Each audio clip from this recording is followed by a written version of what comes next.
Universal ചാമ്പ്യനെ കണ്ടെത്താനുള്ള പോരാട്ടവും WWE ലോക ചാമ്പ്യനെ കണ്ടെത്താനുള്ള 2 മത്സരങ്ങളും ഉൾപ്പെടെയാണ് 13 മത്സരങ്ങൾ. പരിശീലന മത്സരങ്ങളും ഹാൾ ഓഫ് ഫെയിം ഉൾപ്പെടെയുള്ള ഒട്ടേറെ പുതുമയാർന്ന പരിപാടികളും സംഘടിപ്പിച്ചുകൊണ്ടാണ് റസൽമാനിയക്ക് അമേരിക്ക ഒരുങ്ങുന്നത്. വെള്ളി, ശനി ദിവസങ്ങളിൽ ഓർലാൻഡോയിലെ സ്റ്റേഡിയത്തിൽ അതിനുള്ള ഒരുക്കങ്ങളാണ് കണ്ടത്. ചാമ്പ്യൻഷിപ്പിനായി ഒരുങ്ങുന്ന താരങ്ങളുടെ പരിശീലനമായിരുന്നു വെള്ളിയാഴ്ച എക്സിബിഷൻ സെന്ററിൽ കണ്ട പ്രധാന കാഴ്ച.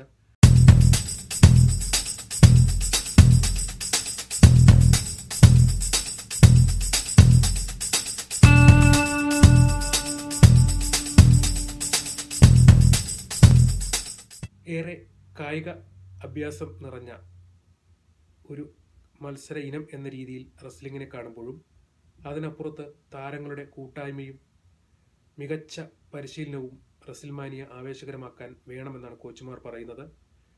കൃത്യമായ മുന്നൊരുക്കങ്ങളോടുകൂടി മാത്രമേ TV-യിലെല്ലാം നമ്മൾ കാണുന്ന രീതിയിലുള്ള റെസ്ൽമാനിയയുടെ അവസാന നിമിഷങ്ങൾ സൃഷ്ടിക്കപ്പെടുന്നത്. അതിനു മുമ്പ് മണിക്കൂറുകൾ നീളുന്ന പരിശീലനമാണ് അവർ നടത്തുന്നത്.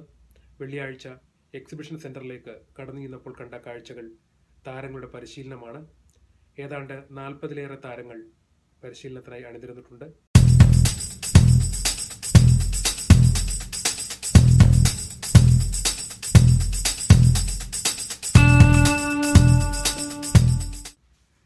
WWE പെർഫോമൻസ് സെന്റർ എന്നാണ് ഈ വേദിയുടെ പേര്. 2013 ഫ്ലോറിഡയിൽ തുറന്ന ഈ സെന്ററിൽ ഇന്ന് ഒട്ടേറെ പേർ 2013 ഫ്ലോറിഡയിൽ തുടങ്ങിയ ഈ പെർഫോമൻസ് സെന്ററിൽ ഇന്ന് ഒട്ടേറെ പേർ പരിശീലനം നടത്തുന്നുണ്ട്. ലോകത്തിന്റെ വിവിധ ഭാഗങ്ങളിൽ നിന്നുള്ള താരങ്ങളാണ് ഇപ്പോൾ ഇവിടെ പരിശീലനം തേടിയെത്തുന്നത്. അമേരിക്കയാണ് റെസ്ലിംഗിൽ ഏറെ താല്പര്യവും ഏറെ മുന്നിലുമുള്ള രാജ്യമെങ്കിലും ഇപ്പോൾ ഇന്ത്യ അടക്കമുള്ള രാജ്യങ്ങളിൽ നിന്നുള്ള താരങ്ങൾ ഇങ്ങോട്ടേക്ക് എത്തുന്നുണ്ട് എന്നാണ് ഇവിടെയുള്ള കോച്ചുമാർ പറയുന്നത്.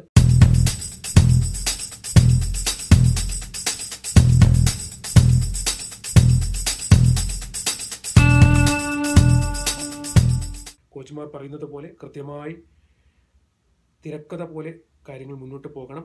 ആ രീതിയിൽ ഒരു വ്യത്യാസവും വരുത്താതെയാണ് അവരുടെ പരിശീലനം.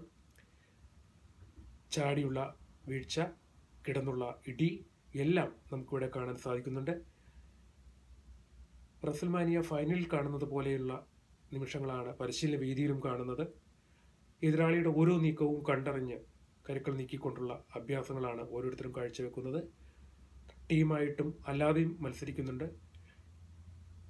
John Cena, Undertaker, triple H, Roman Reigns പോലുള്ള മികച്ച താരങ്ങളുടെ പോരാട്ടത്തിനാണ് ഇവിടെ കളമൊരുങ്ങുന്നത്.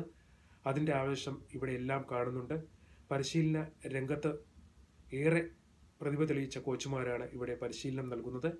അവരെല്ലാം ഇന്ന് ഇവിടെ സന്നിഹിതരായിട്ടുണ്ട്. അവരുടെ എല്ലാം നിർദ്ദേശങ്ങൾ അനുസരിച്ചാണ് ഓരോ താരങ്ങളും ഇവിടെ പരിശീലിക്കുന്നത്. രാവിലെ 6 മണിക്ക് ഞങ്ങൾ സ്റ്റേഡിയത്തിലേക്ക് എത്തുമ്പോൾ പരിശീലനം പലരും തുടങ്ങിക്കഴിഞ്ഞിരുന്നു. 5 മണിക്ക് മുമ്പ് തന്നെ പലരും പരിശീലനം തുടങ്ങിയതായിട്ടാണ് ഇവിടെ കോച്ചുമാർ പറഞ്ഞത്. 5 മണി മുതൽ 9 മണി വരെ 4 മണിക്കൂറിലേറെ നീളുന്ന പരിശീലനമാണ് ആദ്യ സെഷനിലുള്ളത്. ഉച്ച കഴിഞ്ഞ് വീണ്ടും ഒരു സെഷൻ ഇവിടെ പരിശീലനം നടത്തുന്നുണ്ട്. 7 റിങ്ങുകളാണ് ഇവിടെ പരിശീലനത്തിനായി സജ്ജമാക്കിയിട്ടുള്ളത്.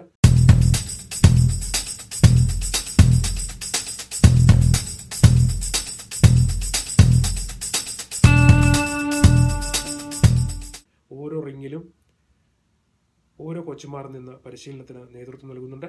ഫ്ലോറിഡയിലെ ഓർലാൻഡോയിലെ സിട്രസ് ബൗൾ സ്റ്റേഡിയത്തിന് മുന്നിൽ നിന്നുകൊണ്ട് മാതൃഭൂമി ന്യൂസിന് വേണ്ടി സിറാജ് കാസിം.